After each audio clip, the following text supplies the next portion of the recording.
Channel. आज हम flamingo का चैप्टर 1 द लास्ट लेसन पढ़ेंगे, जिसके ऑथर का नाम है एल्फेंस डोडेन। एल्फेंस डोडेन फ्रेंच नॉवलिस्ट है एंड शॉर्ट स्टोरी राइटर हैं। द लास्ट लेसन उन दिनों का चैप्टर है जब फ्रांस की और प्रूशिया की वॉर चल रही थी 1870 में, एंड फ्रांस जो है हार जाता है प्रूशिया से, एंड फ्रांस के दो डिस्ट्रिक्ट होते हैं एल्सेक एंड लॉरेन, जो है प्रूशिया के हाथों में चले जाते हैं। सो एल्फेंस डोडेन इस चैप्टर में बताते हैं कि स्कूल लाइफ पे क्या इफेक्ट पड़ता है इन सबका। सो चैप्टर स्टार्ट होता है फ्रेंड्स एक बॉय से। वो बताता है कि वो स्कूल जाने के लिए लेट हो रहा था। सो उसे बहुत डर लगता है कि एम हैमल जो है फ्रेंच टीचर हैं। एम हैमल ने कहा था कि क्वेश्चंस करेंगे वो पार्टिसिपल्स पे। सो फ्रेंड्स को लगता है कि उसे बहुत डर लगता है कि उसे डांटेंगे, क्योंकि उसे एक वर्ड भी नहीं मालूम था पार्टिसिपल्स के बारे में।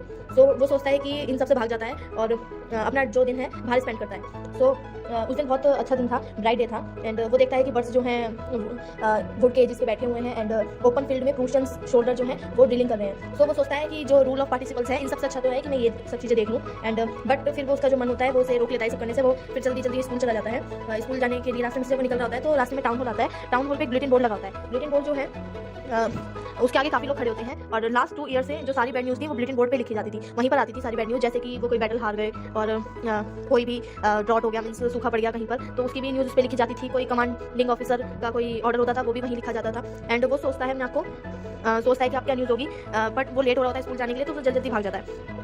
अब वो गार्डन में पहुंचता है, स्कूल के गार्डन में। वो देखता है कि रोज़ तो वहाँ पर बहुत ज़्यादा शोर होता था, डेस्क को ऊपर नीचे करने की आवाज़ें, बच्चों के बोलने की आवाज़ें, बहुत आवाज़ें आती थी। लेकिन उस दिन बिल्कुल साइलेंट था सब, एंड बिल्कुल ऐसा लग रहा था जैसे कोई संडे मॉर्निंग है ना। पहले तो स्ट्रीट तक आवाज़ आती थी, बच्चे पेज पलटते थे बुक्स के, तो तब भी आवाज़ें आती थी। एंड जो एम हैमल थे वो अपना जो टेबल पे रूलर को रैप करते थे तो उसकी भी आवाज़ें आती थी, बट उस दिन सब साइलेंट था। तो विंडो से वो देखता है कि उसके सारे फ्रेंड्स जो हैं, क्लासमेट्स जो हैं, वो सब अपने प्लेसेस पे बैठ गए हैं, और एम हैमल खड़े हुए हैं इधर से उधर देख रहे हैं, एंड उनके हाथों में उनका आयरन रूलर है। और वो सोचता है कि सबके सामने वो कैसे जाएगा, उसको बहुत ज़्यादा डर लग रहा होता है, बहुत ज़्यादा शर्माना होता है। एंड पर वो सब ये करता है, और वो सोचता है कि एम हैमल उसे डांटेंगे, बट ऐसा कुछ नहीं होता। जैसे वो क्लास में जाता है तो एम हैमल कहते हैं कि लिटिल फ्रेंड्स आप अपनी सीट पर बैठ जाइए, नहीं तो हम आपके बिना ही अभी शुरू करने वाले थे, अच्छा हुआ आप आ गए। सो वो जल्दी से जंप करके उस पर बैठ जाता है अपनी डेस्क पे। एंड फिर वो देखता है कि टीचर ने ग्रीन कलर का ब्यूटीफुल कोट पहन रखा है, और फ्रिल्ड शर्ट पहन रखी है, और एक ब्लैक कैप भी पहन रखी है, ब्लैक सिल्क कैप, और सब पे एम्ब्रॉयडरी हो रही है, मीन सब पे वर्क हो रहा है। वो ये जो ऐसे जो कपड़े थे वो सिर्फ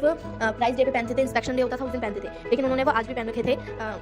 तो इन सबसे अलग वो देखता है कि जो डेस्क, जो बेंचेस पहले खाली रखी थी, उस दिन उन बेंचेस पे भी विलेज के ओल्ड पीपल्स बैठे हुए थे शांति से। उसमें से एक ओल्ड हाउसर था जिसने 3 कॉर्नर हैट पहन रखी थी, एंड एक पोस्ट मास्टर था। ऐसे काफ़ी जने बैठे हुए थे जो विलेज से आए हुए थे। एंड हाउसर जो है अपनी बुक भी लेके आया हुआ था एक पुरानी, और उस बुक के जो किनारी है, मीन्स एजेस जो है उसके वो फोल्ड हो रखे थे, और उन्होंने उस बुक को अपने नीज पे रख रखा था, एंड उनमें उनकी जो पेजेस के बीच में उन्होंने अपना चश्मा भी रखा हुआ था। एंड इन सबको देखने के बाद जो है एम हैमल खड़े हो जाते हैं एंड कहते हैं कि मेरे बच्चों ये मेरा आखिरी चैप्टर है, आज मैं आपको ये आखिरी चैप्टर दूंगा, मतलब पढ़ाऊंगा, टीच करूंगा। एंड बर्लिन जो है वहाँ से ऑर्डर आया है कि सारे स्कूलों में, एल्सेक एंड लॉरेन के सारे स्कूलों में कल से जर्मन पढ़ाई जाएगी, ना कि फ्रेंच जो है बंद कर दी जाएगी और जर्मन पढ़ाई जाएगी। सो कल से हमारे न्यू मास्टर आएंगे, न्यू टीचर आएंगे। सो ये मेरा फ्रेंच का लास्ट लेसन है, तो मैं चाहता हूँ कि आप सब ध्यान से सुने। एंड फिर फ्रेंड्स कहता है कि आप समझ भी नहीं सकते कि ये बात जो मेरे लिए कितने चौंका देने वाली थी, जब एम हैमल ने बोला कि ये उनका लास्ट लेसन है एंड कल से न्यू मास्टर पढ़ाने आएंगे। एम हैमल का ये लास्ट लेसन था, और फ्रेंड्स को लग रहा था ये उसका लास्ट लेसन है फ्रेंच का, और उसके बारे में उसे लिखना भी नहीं आता, ना ही उसको पढ़ना आता, और वो अब इसको आगे नहीं पढ़ पाएगा। तो वो सोचता है कि जो उसे बुक्स पहले वो फ्रेंच की बुक्स उसे लगती थी बिल्कुल रबिश, मीन्स बैड लगती थी, वो उसे उस दिन ओल्ड फ्रेंड्स की तरह लगने लगती हैं, और जिन फ्रेंड्स को वो कभी नहीं खोना चाहता। वो चाहता है कि ये बुक्स हमेशा उनके साथ रहें। एंड एम हैमल के बारे में भी सोचता है कि एम हैमल का रूलर के बारे में सोचता है, एंड वो सोचता है कि एम हैमल कितने अनयूजुअल से हैं। एंड वो सोचता है, अब वो समझ जाता है कि आज एम हैमल ऐसे डिफरेंट क्लोथ्स क्यों पहन के आए थे, और वो समझ जाता है कि लास्ट जो बेंचेस खाली हैं, बैक की बेंचेस जो खाली थी पहले, और अब उस पर जो है विलेज के पर्सन्स क्यों बैठे हुए हैं आगे। और वो ये भी समझ जाता है कि बुलेटिन बोर्ड पे क्या लिखा हुआ था, और वो सोचता है कि ये जो ओल्ड मैंस आए हुए हैं विलेज से, वो इनको थैंक यू कहने आए हैं, वो इनके थैंक यू कहने का तरीका है। एंड एम हैमल को स्कूल में सर्विस देते हुए 40 ईयर्स हो गए थे, तो उनके रिस्पेक्ट के लिए आए हैं वो, जो ओल्ड मैन हैं वो उनके रिस्पेक्ट के लिए आए हैं। इतने में वो सब ये सोच रहा होता है, तभी उसको नाम सुनाई देता है। एम हैमल उसका नाम लेते हैं और कहते हैं कि अब तुम्हारी बारी है पढ़ने की, इस चैप्टर को पढ़ के इसको सुनाओ। सो वो फ्रेंड्स को उसके बारे में एक वर्ड भी नहीं पता होता, एंड वो फर्स्ट वर्ड बोलते ही साइलेंट हो जाता है, एंड अपनी डेस्क को पकड़ लेता है, उसके हाथ बहुत कांप रहे होते हैं, एंड वो अपनी नज़रों को नीचे करके खड़ा हो जाता है। सो एम हैमल उसे कहते हैं कि डोंट वरी, मैं तुम्हें डांटूंगा नहीं लिटिल फ्रेंड, पर मुझे तुम्हारे लिए बहुत बुरा लग रहा है कि इसके जिम्मेदार, जो तुम्हें ये फ्रेंच नहीं आती, इसके जिम्मेदार सिर्फ तुम ही नहीं हो, इसके जिम्मेदार हम भी हैं। जैसे कि मैं मतलब तुम्हारे पेरेंट्स जो हैं उन्होंने तुम्हें फार्म पे ना भेजा होता, अगर उन्होंने तुम्हारी पढ़ाई पर ध्यान दिया होता तो शायद आज तुम्हें फ्रेंच आती होती। और अगर मैं फिशिंग के लिए जा रहा हूँ, मैंने तुम्हें छुट्टी ना दी होती तो शायद तुम्हें आज फ्रेंच आती। एंड अगर मैंने तुम्हें पौधों को पानी देने के लिए ना भेजा होता तो शायद आज तुम्हें फ्रेंच आती। सो वो रीज़न देते हैं कि सिर्फ फ्रेंड्स की गलती नहीं है कि उसको फ्रेंच नहीं आती है, वो उन सबकी भी गलती है। एंड इन बातों से बातें वो निकालते रहते हैं। एंड फिर वो फ्रेंच लैंग्वेज वो बताते हैं फ्रेंच लैंग्वेज ब्यूटीफुल लैंग्वेज है वर्ल्ड की, और ये सबसे क्लियरेस्ट है एंड मोस्ट लॉजिकल लैंग्वेज है। एंड ये हमारा गार्ड है। मीन जैसे कि जब तक हमें अपनी लैंग्वेज आती है, तो उन्होंने कंपेयर किया कि जब तक हमें हमारी लैंग्वेज हमारे पास है ना, तो बिल्कुल इसी की तरह है जैसे कि हमारे पास किसी जेल की चाबी हो, क्योंकि ये हमसे कोई नहीं छीन सकता। जब तक हमें अपनी लैंग्वेज आती है तो ये हमारे लिए एक फ्रीडम का चांस है। तो फिर वो अपनी ग्रामर की बुक को ओपन करते हैं और एक हमें चैप्टर पढ़ाते हैं।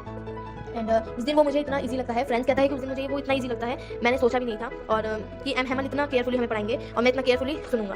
एम हेमल ने कभी हमें इतना पेशेंस से नहीं पढ़ाया था जितना वो उस दिन पढ़ा रहे थे। इतने पेशेंस से उन्होंने हमें कभी नहीं पढ़ाया था। ऐसा लग रहा था कि एम हेमल अपने सारे थॉट्स, अपनी सारी नॉलेजेस एंड अपना मतलब हर एक पॉइंट हमारे दिमाग में भर देना चाहते हो। एंड एक ही बार में वो हमें ये सब चीज़ सिखाना चाहते हो। उन्होंने ग्रामर के बाद उन्होंने हमें लिखने के लिए लेसन दिया कि फ्रेंच को कैसे लिखना है। एंड दैट डे जो एम हेमल उस दिन हमारे लिए न्यू कॉपीज़ लेके आए थे, उस पर ब्यूटीफुल हैंड राइटिंग से लिखा था फ्रेंच एंड अल्सेक। एंड वो बिल्कुल फ्लैक्स की तरह लग रहा था। सो उस दिन जब हम अपनी नोट्स बुक में लिख रहे थे, और सब इतना साइलेंट था कि पेन की आवाज़ें आ रही थी। एंड थोड़ी देर बाद बिटल्स उड़ती हुई क्लासरूम में आ जाती हैं। सो उन पर कोई भी अटेंशन नहीं देता, कोई भी नहीं। एंड एक बच्चा भी नहीं अटेंशन देता, सब अपना काम करने में बिजी होते हैं। एंड सडनली जो फ्रेंड्स होता है उसके दिमाग में एक थॉट आता है। वो सोचता है कि क्या जो रूफ पे पिजन बैठे हैं, जो जर्मन मतलब जो प्रूशियंस हैं, वो पिजन से भी जर्मन में सिंग कराएंगे। मीन्स जो उनकी लैंग्वेज है उनकी भी लैंग्वेज चेंज कर देंगे।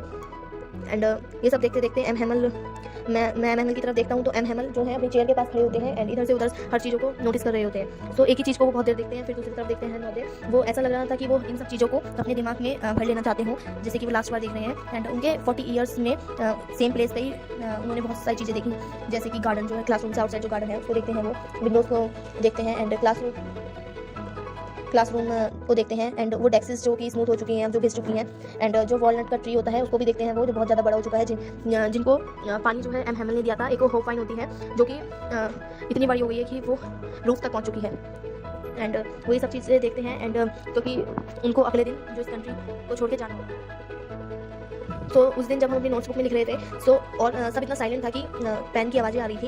एंड थोड़ी देर बाद बिटल्स उड़ती हुई क्लासरूम में आ जाती हैं। तो उन पर कोई भी अटेंशन नहीं देता, कोई भी नहीं। एंड एक बच्चा भी नहीं अटेंशन देता, सब अपना काम करने में बिजी होते हैं। एंड सडनली जो फ्रेंड्स होता है उसके दिमाग में एक थॉट आता है। वो सोचता है कि क्या जो रूफ पे पिजन बैठे हैं, जो जर्मन मतलब जो प्रूशियंस हैं, वो पिजन से भी जर्मन में सिंग कराएंगे। मीन्स जो उनकी लैंग्वेज है उनकी भी लैंग्वेज चेंज कर देंगे। एंड ये सब देखते देखते एम हेमल मैं एम हेमल की तरफ देखता हूँ तो एम हेमल जो है अपनी चेयर के पास खड़े होते हैं एंड इधर से उधर हर चीज़ों को नोटिस कर रहे होते हैं। तो एक ही चीज़ को वो बहुत देर देखते हैं, फिर दूसरी तरफ देखते हैं नौदे। वो ऐसा लग रहा था कि वो इन सब चीज़ों को अपने दिमाग में भर लेना चाहते हो, जैसे कि वो लास्ट बार देख रहे हैं। एंड उनके 40 ईयर्स में सेम प्लेस पे ही उन्होंने बहुत सारी चीज़ें देखी, जैसे कि गार्डन जो है, क्लासरूम से आउटसाइड जो गार्डन है उसको देखते हैं, वो विंडोज़ को देखते हैं एंड क्लासरूम को देखते हैं। एंड वो डेस्क्स जो कि स्मूथ हो चुकी हैं, जो घिस चुकी हैं। एंड जो वॉलनट का ट्री होता है उसको भी देखते हैं, वो जो बहुत ज़्यादा बड़ा हो चुका है, जिनको पानी जो है एम हेमल ने दिया था। एक वो होप वाइन होती है जो कि इतनी बड़ी हो गई है कि वो रूफ तक पहुंच चुकी है। एंड वो ये सब चीज़ें देखते हैं। एंड क्योंकि उनको अगले दिन जो इस कंट्री को छोड़ के जाना होता है।